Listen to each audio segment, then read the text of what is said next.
Monsieur le Président, bonjour. Vous abordez longuement dans votre livre le problème de surpopulation, en expliquant qu'au moment de votre naissance, nous étions 2,5 milliards et que nous devrions finir le siècle à quasi 11 milliards. Vous pointez d'ailleurs du doigt l'absence de débat public sur ce sujet. Quel est, selon vous, l'ordre de priorité face à ce défi gigantesque? Écoutez, je suis né en 1955, j'ai 64 ans. Quand je suis né, c'était pas si longtemps quand même, il y avait 2,5 milliards d'habitants. 2,5 milliards d'habitants. Sur moins de la vie d'un homme, la population mondiale a été multipliée par 3. C'est incroyable. Dans 30 ans, nous serons 9 milliards. À la fin du siècle, nous serons 11 milliards. Mais c'est fait. C'est-à-dire, quoi que nous décidions, c'est fait. Donc, le choc n'est pas un choc climatique. Il y a un dérèglement climatique évident auquel il faut apporter une réponse. Mais le plus grand choc mondial, c'est le choc démographique. Des dérèglements climatiques, le monde en a connu, qui ont conduit pour certains à la disparition de 80% des espèces du vivant. Ce n'est pas pour ça qu'il ne faut rien faire. Au contraire, il faut faire. Mais un choc démographique, comme celui que nous sommes en train de vivre, le monde ne l'a jamais connu. Jamais. Dans 30 ans, le Nigeria aura plus d'habitants que les États-Unis d'Amérique. Au plus court, la Méditerranée, c'est 780 km, au moins large. On va passer de 1,2 milliard d'Africains à 2,5 milliards. Donc, je dis, la crise migratoire n'a pas commencé. Elle n'a pas commencé. Elle est à venir. Alors, on peut refuser ça, si on veut. Comprenez-moi. C'est d'ailleurs la première source de pollution, par parenthèse.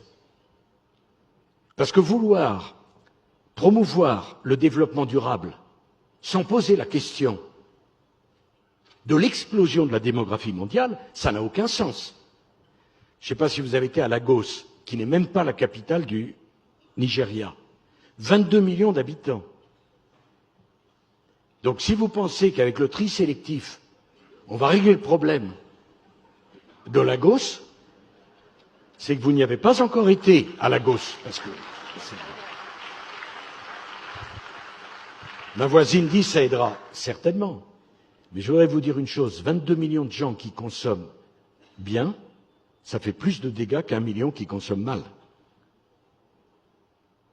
J'ajoute que, on me dit l'avenir est à la voiture électrique. Alors tout le monde, la voiture électrique, formidable. Formidable, formidable. Puis d'abord, il faut faire attention à ce qu'on dit maintenant, puisqu'on ne peut plus rien dire. Donc, mais je pose quand même une question. La voiture électrique, elle consomme de l'électricité? Non. Bon. L'électricité, il faut la produire. Et donc on a l'Allemagne qui a fait rouvrir toutes ses mines de charbon pour produire de l'électricité. Il y avait un ministre de l'écologie, là, dont j'ai oublié le nom, qui dans la même journée a dit, avec l'autorité, dans 10 ans, il n'y aura que des voitures électriques. Parfait, très bien. Et tout le monde d'applaudir. Et dans 10 ans, on aura fermé la moitié des centrales nucléaires.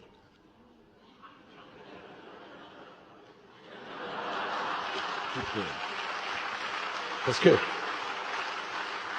naturellement que les voitures électriques n'ont pas besoin d'électricité, c'est bien connu. Bon. Alors, le sujet démographique est un sujet, mais monumental, tectonique. Et savez-vous qu'il n'y a pas un organisme international qui suit l'évolution de la population mondiale? Il y a en matière d'agriculture une dizaine d'organisations internationales.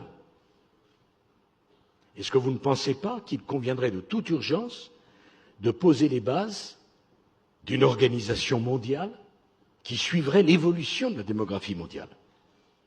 Alors, je ne suis pas du tout pour dire qu'il faut un contrôle des naissances, mais au moins, il faut prendre conscience du problème et essayer de le traiter.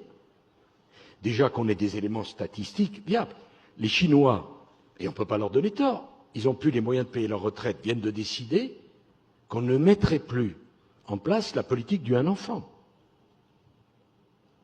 L'Afrique subsaharienne, la moyenne d'enfants par femme, c'est de l'ordre de 5.